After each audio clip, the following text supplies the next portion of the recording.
Gojira! And then he appears at minute 22, todo virolo. That was great. He's cross-eyed to the gods, man. There's one point where he looks directly into the camera. And he's all like, ooh. He turns into Barney for a split second. He's like, ooh.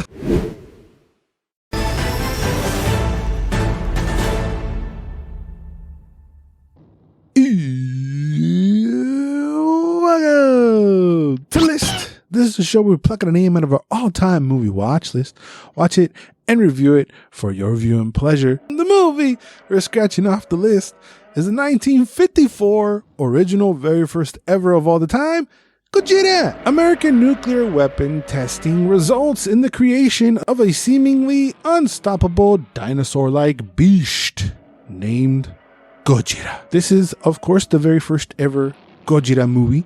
We did this for King Kong, and I felt it was time for do it for Gojira. I thought that Gojira was older than King Kong, but actually it's not.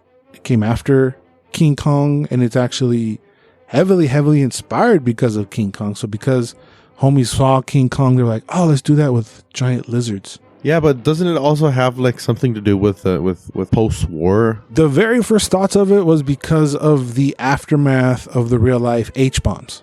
Mm-hmm. And they say it in the movie as well. Yeah. Usually when you see the very first of a movie, better ideas come later. Yep. But in this case, I think it got worse as it went along. Yeah. Obviously excluding -1, even though I haven't seen it, but I'm gonna just trust the internet that's fantastic. Oh, that's the all-time best one. God. See, I don't want to dive. I don't want to open the -1 brain hole Felix got, but obviously excluding that one, I felt like this one just offers something that a lot of them don't really, in the sense of they zoom in into the destruction that Godzilla does, right? When Godzilla shows up, which is like deep into the movie, I actually was very impressed that there was long takes, long shots, like a long sequence, and he was just f***ing things up. Yeah, and then usually this like, oh man, we have to stop this monster, but then they would cut to like a hospital of dying children and people crying, and it's just like all the struggles that he left behind. I wasn't expecting that part of it. No, me neither, because you see the aftermath of whatever happens, because I remember that in the other Godzilla movies, you see the destruction and then you cut to the military trying to solve what happens or trying to counteract what he did. You never actually see the aftermath with the civilians, and with this one, it was pretty harsh to see everybody suffering from his passing. And it starts from the very beginning with boats just bursting into flames. They get scared and they just see a flash and bam. So he's shooting fire from underwater? No, he's stepping out of the water to shoot him with fire? Well, I assumed that he's shooting fire from underwater. Because there was one where they just saw the boat and then all of a sudden it would just go into fire and it was full of fire. And you're like, whoa, he's shooting fire underwater. If you get to the nitty gritty of it, it's not actually fire. It's like condensed nuclear energy. So it doesn't matter if he's underwater or not. Makes sense. So we get an old man who's like, oh, it's Gojira. The tales are true. And he says that they have to, in the old times, they would give up a girl as sacrifice. And that's another shout out to King Kong. That's interesting because normally in mythological tales of monsters and gods and whatever, they always sacrifice a virgin. How does that work, or the logistics of it? I do not know. I do not know why a god will value one life over another in a sacrifice. But hey, I guess maybe because of there's purity in there. I don't know. It's funny how you can obviously tell that they're super little sets, right? But they're still pretty good, even though I can't help but be like, okay, you can obviously tell when it's a little set that they're destroying. These just look so beautiful. And actually, Godzilla -1 calls back to a lot of stuff that we see in this movie, because I think if I remember correctly, -1 is in 49, 50. They assemble a team to search for him and mess around, and then he appears at minute 22, todo virolo. That was great. He's cross-eyed to the gods, man. Too much radiation that he got his eyes going different directions, man. I can't. It was distractingly virolo, man. Virolísimo, mi compa. It got to his brain, man. Because he does essentially act like a toddler, because he don't really eat anybody. He's just destroying shit. Exactly. He's just throwing a giant... A giant tantrum. Yeah, because that old guy was like, oh, he comes and eats and then he leaves. But I didn't see him eat anything. He would just show up and destroy everything. So, yeah, they do say that his creation is based on the existence of the H-bomb and all that testing. So I think he got too much radiation in there. But it was very interesting to see the Godzilla model because he's like peeking over a hill, right? Yeah. Yeah, and I love it because it's like this hand puppet. And you see the difference between the because they use a hand puppet, I think, and the suit. And then like a toy towards the end, so you can tell what the hell they're using for each shot. Oh, yeah, kind of like King Kong. Yeah. But it's hilarious to see the differences between each one of them. Yeah. I commend what they did, but they look really busted. I did like the shots on the water when they're on the boats, and I don't know what they were exploding, but they were like those were obviously real shots of them on the water with a bunch of boats, and I thought that shot was kind of cool. Oh yeah, no CGI on this movie whatsoever. So this zoologist scientist guy does not want to kill King Kong. He wants us to keep him. I'm sorry, who? They want them to keep him to do research and study on him because of the amounts of radiation that he can handle. Hold up, you said King Kong. Oh shit, my bad. Gojira. That's why you're dying laughing. The lizard, man. You know who I'm talking about. Anyway. Okay, but it's very interesting that everybody wants to kill him, and the only one, the unpopular opinion is like, don't kill him. No, just let him be. He's just throwing a tantrum. But then it gets to a point where it's like, you know what? It's too much destruction in this. That's why they need to show the destruction, because you have to change that character's mind. He can't be like, oh, just let him make a tantrum. No, bro, he destroyed all this shit, and he's moving on to another one. So even him, towards the end, he's like, oh well. One thing that is iconic, I feel like, even from the very beginning, is the booms of him coming. It have been iconic and always will be iconic of his steps. Simon. And the music. But the thunderous steps were made by beating a kettle drum with a knotted rope. So it's wild that its primitive sound has lasted, 70 years plus later. Is wild. Dude, even Godzilla's roar? Yeah. The -1 roar? They just did this roar and re-recorded it through speakers. So this roar still keeps on as the best one ever.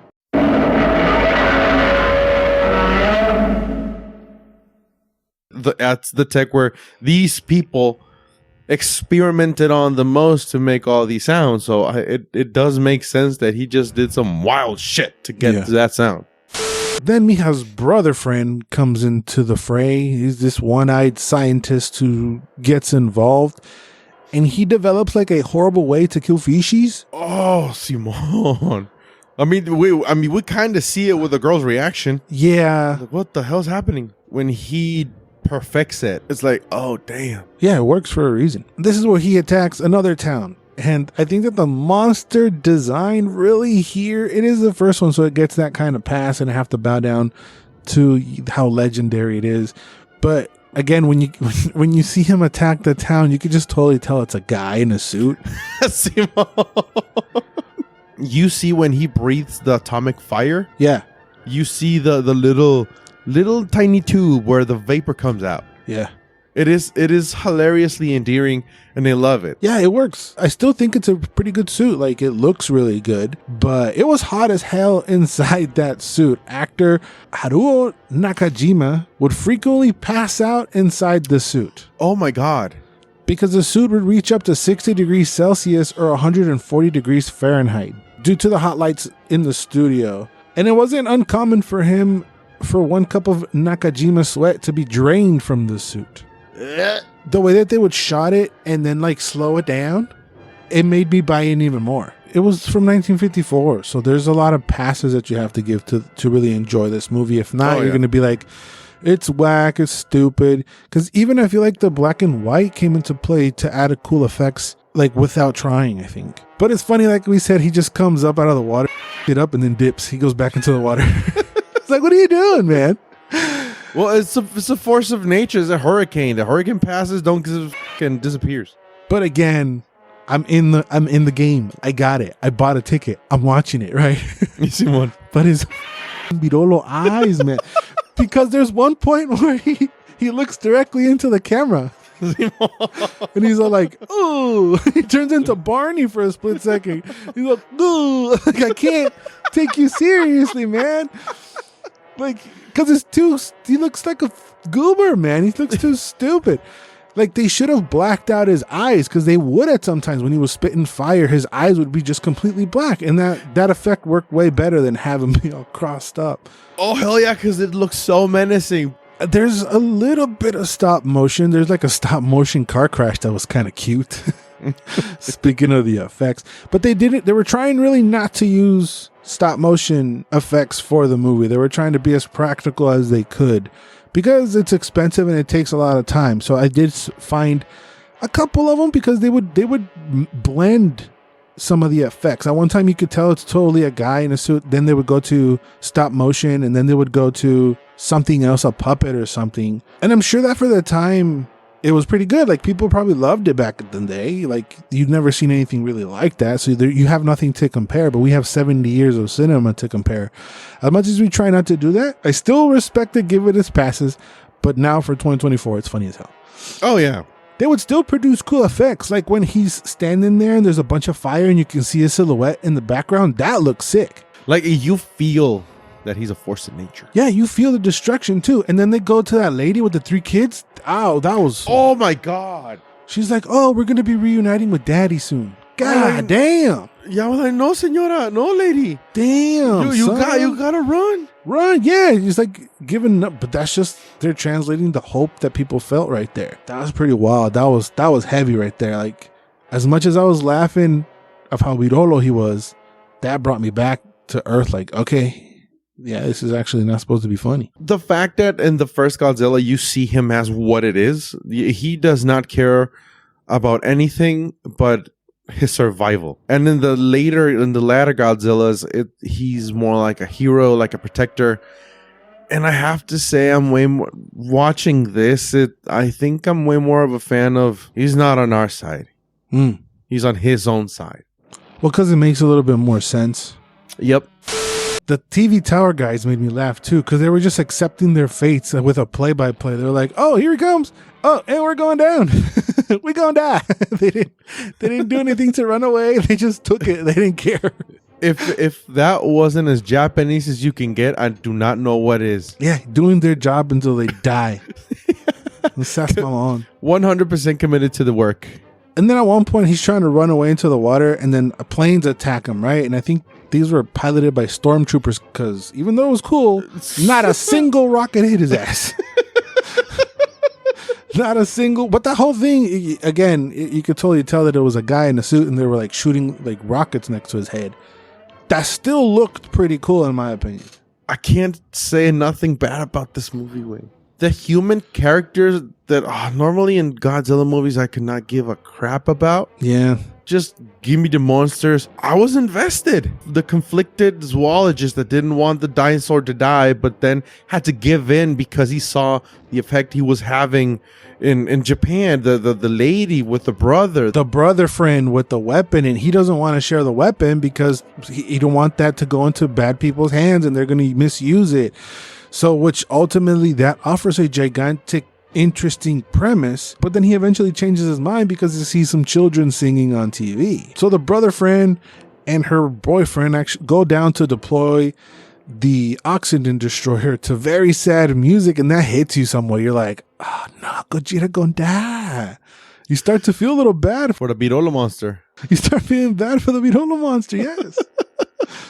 Yeah, because you know, I mean, after you see the lady reaction at when she first saw the thing, but you see this in action and the damage it does to Godzilla, I was like, oh my god, don't die, man. Yeah, you're kind of on his side a little bit. Yeah, just in the end, you're kind of on the zoologist side. You don't want to kill him, but they do. Those underwater scenes were filmed dry for wet, meaning there would be a fish tank in front of Godzilla and they would do all the Godzilla stuff in front of them. And then they would actually have some other real life underwater shots. So they would blend those both. Again, it's from 1954, so you can tell the difference when they're doing that. Oh, yeah. But it works. No wonder it looked weird, because I thought it looked weird, but I could not by any means determine how they did it. Right, because of the black and white. I feel like if it wasn't black and white, you could totally tell that. Oh yeah, like reflections and whatever. It works, and the brother friend cuts a line and stays down there because he feels the need. He has to die because he has the information of creating the oxygen destroyer, so he kills himself as well. And Gojira dies. I thought he was gonna like swim away and like, oh, come back in the next one. No, we see his bones and everything. It's kind of sad. Yeah, it's the carcass, then the bones, and then the bones disappear. And it's, even though it's like a toy in a bathtub, but still it hit hard. Like I was like, I thought he was just going to disappear and they're going to be like, we're done. But nah, he did. The doctor does at the end implant the possibility of another Gojira appearing if we continue with these nuclear testing. So obviously there was 37 sequels after this. So this was not the last of it, but he left the seed in there that there's more Gojiras. I did feel that part was kind of that messaging that not to f around with nuclear weapons, because if we keep doing that, then the force that was Godzilla is gonna keep appearing. So Gojira means half whale, half gorilla. That's where the name really came from. And originally it was supposed to be like a kraken thing with like a mushroom head to kind of represent the mushroom cloud of nuclear fallout. But that turned out to be too hard to produce, so they combined 3 dinosaurs instead to create what we know as Gojira. Thank God that they did not went for the Kraken thing. You don't think it would be better if it was like a Lovecraftian monster? Because that's what they was going for. I mean, yeah, but there's something about a dinosaur. It pulls people into it. Because they say that he comes from that era and they explain all that beautifully and it's easy to understand even with reading the subtitles. So I think that's why they really went for that. It's easy to say, it's still to this day, he's considered king of the monsters, right? Oh, definitely. Only rivaled by King Kong, which we've seen the very first King Kong that I'm going to leave for you right over here. And in the future, we're going to do Gojira versus King Kong that'll eventually pop here sometime. So make sure you subscribe and stay tuned for that. Thanks for watching. Remember to always and forever, you do. Bye.